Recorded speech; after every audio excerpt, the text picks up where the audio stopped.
Welcome to the Story Lab. This week we're talking about responsibility. While we take a look at some of the hardest workers in nature. They're tiny, but speedy. What? It's a slow mode kind of day.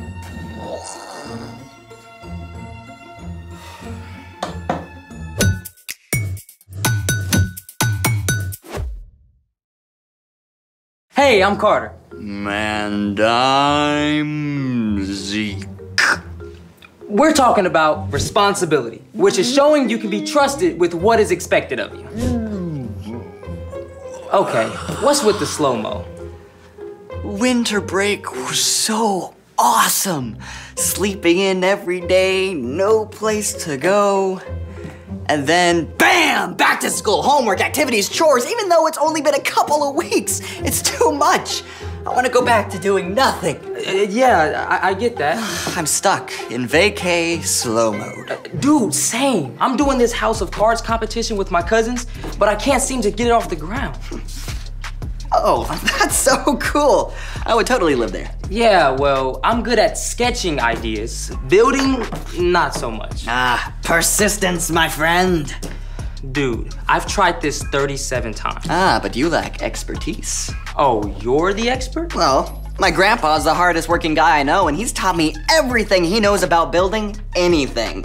Cards included. Sweet. Let's make it. All you need to build a house of cards is a deck of cards. Done.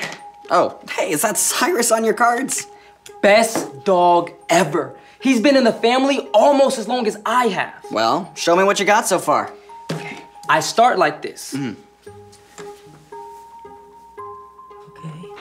Okay. Wait, okay? I just need to get them to balance. Let me try again. Okay. There. Cool, so now Can I take a crack at it? be my guest. Oh, I'm always prepared. We can each build one. Alrighty. So first, you start by making a triangle, or as sciencey people call it, an apex. Then, you build a second one right next to it. And after that, you put a card right on top, like a roof. Whoa, hold on. That is exactly what I've been trying. Where and when did you get these? Well, my aunt gave them to me for Christmas. She had Cyrus's picture printed and everything. So, the cards are brand new. Yeah, I opened them this morning. Aha! Aha! But come on, can I get a light bulb? Want to share your light bulb moment? Yeah. Friction. Friction? Friction is a force that acts between two objects that are in contact with one another. It slows or stops movement between the two surfaces that are touching. Without friction, you get what happens when Mom asks me to mop the floor.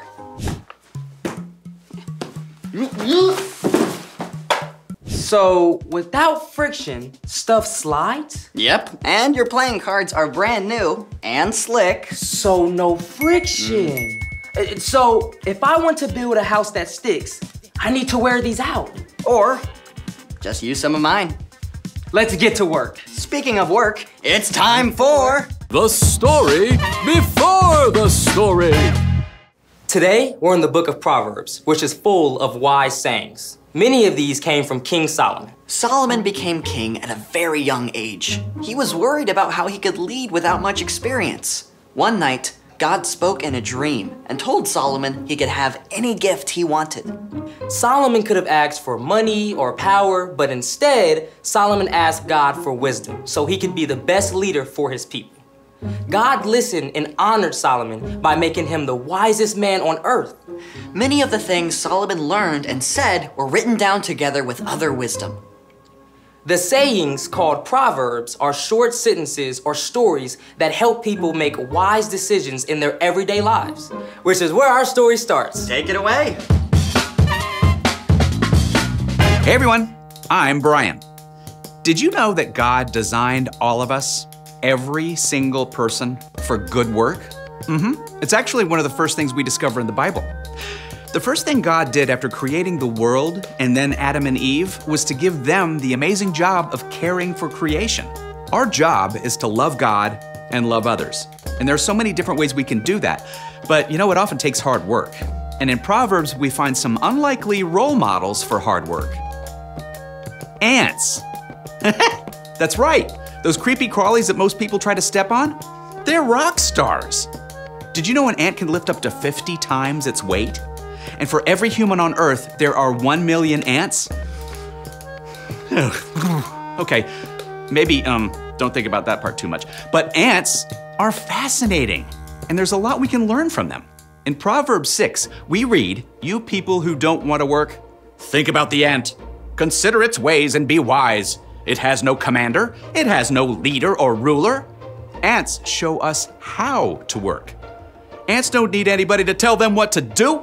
They each have their own jobs, and they work hard every day to do them. In an ant colony, some ants find food, some feed the larvae, others take out the trash, and some ants even stand guard. Come on, everyone, let's go. Working is better when we do it together. And just like an ant, you can take responsibility for your own chores and schoolwork. That's right, don't you wait for somebody to tell you to get started or to follow through. And if you need help, take responsibility to ask for it. Let's keep going. Ants show us something else too. But it stores up its food in summer. It gathers its food at harvest time. So ants also teach us when to work. They know the best time to put in hard work. In the summer and fall, there's lots of food. Ants gather plenty to eat for themselves and to take back to the nest. Oh, maple syrup jackpot over here. Need an extra hand, leg, with this aphid. Then in the winter, the ants can cozy up and rest, staying warm together safely below ground. You know, that's a great picture for us. When it's time to work, work hard. And when it's time to rest, rest well. Learn how to truly take a break. Not on a screen, but hanging out with friends, spending time outside, discovering something new, or just being still. God designed us for both rest and work. They go together. Okay, let's take a look at the whole thing together. You people who don't want to work, think about the ant. Consider its ways and be wise. It has no commander, it has no leader or ruler, but it stores up its food in the summer. It gathers its food at harvest time. So, in the spring, when the ants are out and about, take a good look. I mean, you might just discover a whole new world. The end. Wow, ants are amazing. Though, I still don't want 1 million. Well, the best thing is they don't give up until the job is done. So, what's our part in the story?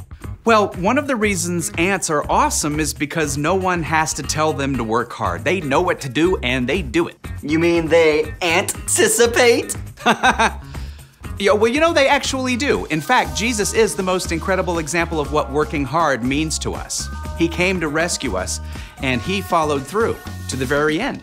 I never thought about it that way. We've each got work to do too. That's for sure. You probably know what your parents and teachers expect of you, like making your bed or doing your homework before dinner. And you don't have to wait for somebody to remind you 3 times, just jump to it. Like I could surprise my parents by putting the dishes into the dishwasher before they even ask me to. Or if you see someone who needs help, don't wait for them to ask, offer a hand. That's right. And even if a job feels hard or frustrating, you can stick with it. Come on. Like my laundry, because somehow there's always more. Yeah, it's even important to work hard when your part doesn't feel super important, like in a group project. Your hard work is actually a way to love others and honor God. So take a lesson from 1 million of your tiny friends. And do the work God designed for you. I think you got it. Keep your eyes out for the ants and see you next time. So, here's the thing. Work hard even when you feel like giving up. Even when life seems as slippery as a new pack of cards. Oh, hey, check this out. Look where hard work got us. Hey, I gotta wear these cards out too. How about a game of Snap? Hard work, but somebody's gotta do it. Thanks for joining us in the Story Lab. See you next time. 1, All right. 2, 3, 4, snap!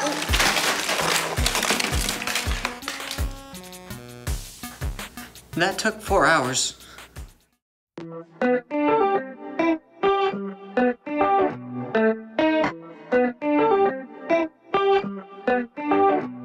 You're with me all the time, helping me believe. Don't wanna waste this life you have given me. No, big or little, doesn't matter. You are with me, God. I decided I will follow anywhere you want. Oh, you're never gonna let me go, never ever gonna let me go. I'm giving it my heart and soul, gonna give my heart and soul. You're never gonna let me go, never ever gonna let me go. I'm giving it my heart and soul, gonna give my heart and soul. I'll give my all to you, whatever you choose. I'll give my all to you, whatever you choose for me to do. Whatever you choose for me to do, my all to you. With you I'll overcome, I'll be your hands and feet. I'm trusting in you, God. You're strong when I am weak, so